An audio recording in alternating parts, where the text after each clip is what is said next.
But I can tell you the oldest story in the world that we know of. And by that, I mean, we know parts of stories that are very old. But we actually have a very good idea of a story that starts from sort of like a once upon a time to a happy ever after, that whole thing. And I'll tell you how we know it's old. So it's called the Cosmic Hunt, and it involves some people chasing an animal that's called the sun in its antlers, like maybe a deer or something.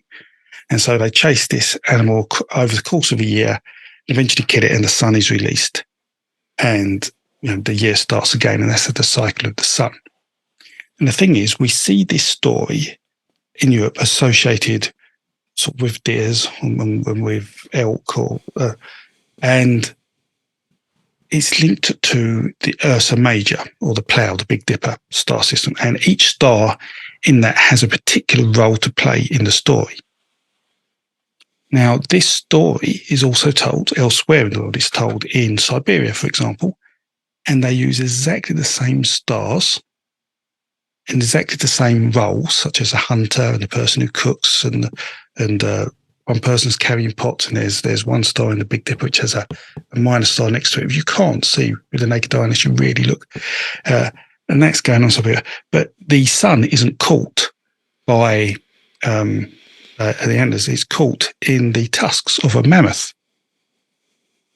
And then we see the same story in North America. But this time the bear has grabbed the sun. And when the bear's killed, his blood sprays across the land, and that's why all the trees go brown in autumn. So blood has poured across the land. So, and there's various versions of this story, mainly with Ursa Major, but there are some with other stars, and there are variations of this story to admit. But the main gist of the story is that come the winter time, the animal dies, or the deer dies, or no, the bear dies. But in the Siberian story, the mammoth hides in water and comes out again. Now, the animal itself is represented by Ursa Major. So what we were puzzled is, if we see this story go across North America, so I think, okay, it could be over 20,000 years old. But why are they telling about this animal dying or hiding underground when it dies? That doesn't make sense, because Ursa Major's high in the sky. Now, the scientists who looked at this used some astronomy software and went back 40,000 years. And Ursa Major in winter isn't high in the sky 40,000 years ago. It's just below the horizon. And it's like, if they're telling this story of that animal as that constellation dying and hiding either underwater or on the ground, then there's a really good chance this story is 40,000 years old. So, yeah, it strikes me that the stars must have been the Netflix of the ancestors, right? They're outside at night. This is probably the only time of day that everyone's gathered together and is capable of reinforcing the stories of their ancestors. And what better, visual aid than the stars above you? Exactly. And of course, no matter where you are on Earth, well, they're a little different depending on where you are on Earth, but essentially you have access to the same palette of visual symbols. Yeah, same movie screen wherever you are in the Northern Hemisphere. Absolutely. Are there places where the tracing of mythological stories conflicts with the established narratives for humans radiating across the planet? Like, because I imagine the question that I'm asking is that we have a story where people come across the Bering Strait, they end up in North America, they travel their way down through North America, they end up in South America. But occasionally you'll find alternative tellings, which is that, okay, well, perhaps the Polynesians came to South America first across the ocean. Yes. And so I wonder if you've seen this in myths where there's the transference of stories that must have happened not according to the sort of the land bridge story. Nothing easy. I think the one that surprised me the most is the rainbow serpent. So the rainbow serpent is the serpent that creates life in Australia. And many people would like to believe that's the oldest story in the world. You must have travelled to Australia with the First Nation Australians. But from our evidence and what we can gather, we don't think it actually got to Australia to about 12,000 years ago.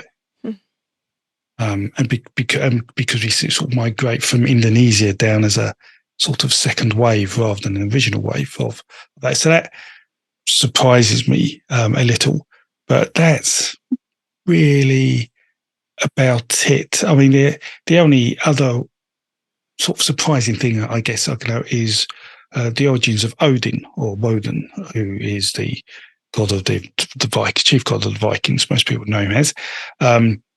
So most people consider him an Indo-European god. But actually, his name, and this is through the work of Anatoly Lieberman, his name is associated with the leader of the Wild Hunt. And that's a term called Wothu in Proto-Indo-European. And the Wild Hunt almost certainly was going on long before the Indo-Europeans were established. I mean, because the Wild Hunt is basically the premise of wind and thunderstorms and that happening, and noises in a wood happening at night. And that must have been happening as long as we were hunter-gatherers. There was this story. So it seems like people like Odin are far, far older in terms of part of their concept. I mean, Odin is much more complicated than that, as multiple layers added to him as he's travelled into Scandinavia. But yeah, you start seeing hints that some stories are actually perhaps older and tell a tale of things travelling that you wouldn't normally expect. But yeah, there's nothing that I would say is shocking or anything like that much difference. No, we know our genetics. I trust our geneticists. So, if they say it's migrated this time, I'm happy to take that. What's the story of the rainbow serpent? Well, the rainbow serpent comes from the dragons. So the story of dragons. And some of this, so this is work by De Hoy, because I see you noting down names. So De Hoy is the chap who did this study, and the L'Quel, I think it was. So they want to know where dragons came from. This is really interesting because you see dragons shift in evolution as culture shift and technology shifts. So we see in the beginning that there was this snake that was, so one of the earliest creation myths for the dragon is the world is barren. The snake comes out and carves rivers into the landscape and allows life to begin. And that's called the rain snake. It makes it rain and life persists. And so our view from that is that, I mean, there's cave paintings in South Africa. We see this.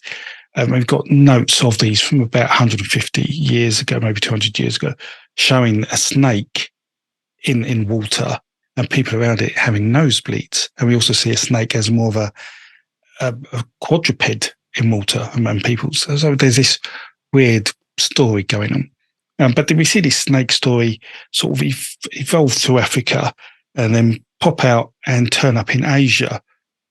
And in Asia, the snake is still benevolent. It's still creating water, it's creating life. And there are stories in China of sort of dragons. They've turned into more dragon-type features at this point, flying dragons. And the dragons are eventually captured and stored under mountains, and they create the major rivers of China. But then what happens is we start seeing farming happening, agricultural farming. And the dragon that was giving water, obviously it stopped giving water, because what now we're seeing is gods fighting the dragon and killing the dragon so it would rain.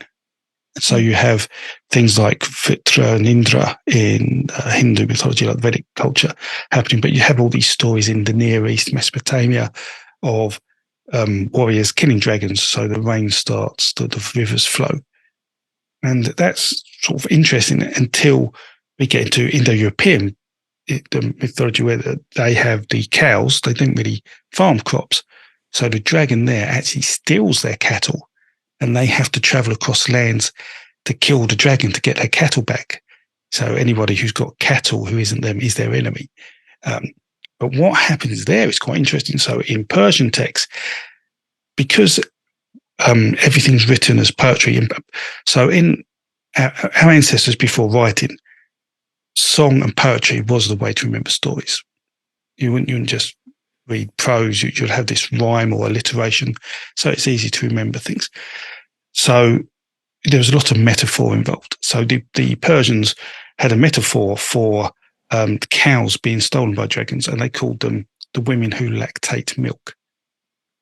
And that myth travelled to India and the Vedic culture, but they misread that metaphor.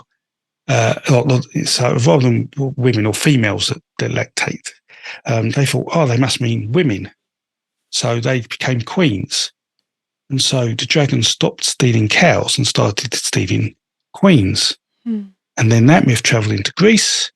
And slowly, by the time you got into the Middle Ages of England, dragons were stealing princesses. So the story of a dragon stealing a princess started in South Africa with the rain snake. Now, what we find is that as I said, we went into Asia at some point, but then it flows down into Indonesia.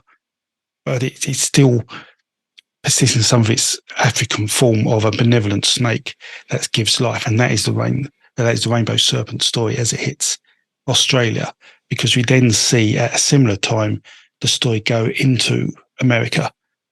We start seeing traces of that based on, or probabilistically. I mean, it's very hard to trace that because of, in effect, the lack of evidence. But we do see occurrences of the story that gives us some acceptance because of how the snake looks, and because they're very colourful. If you look at these American dragons, like Chinese dragons and the rainbow serpent, they're colourful.